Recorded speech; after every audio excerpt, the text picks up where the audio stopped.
ಜೈ ಗೋಮಾತಾ.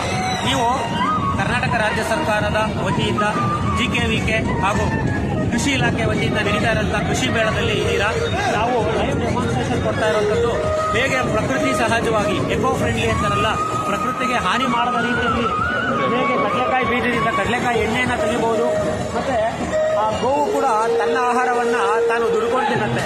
ನಾವು ಒಂದು ಗೋವಿನ ಸಾಕಬೇಕಾದ್ರೆ ಒಂದಷ್ಟು ಖರ್ಚಿರುತ್ತೆ, ಆದರೆ ಆ ಗೋವು ತನ್ನ ಕೆಲಸವನ್ನ, ಅಣ್ಣ ಬಸವಣ್ಣ ಅವರು ಹೇಳ್ತಾರೆ ಕಾಯಕವೇ ಕೈಲಾಸ ಅಂತ, ಆ ರೀತಿ ಅದು ತನ್ನ ಕಾಯಕವನ್ನ ಮಾಡಿ ತನ್ನ ಆಹಾರವನ್ನ ಅದು ಪಡ್ಕೊಳ್ತಾ ಇದೆ.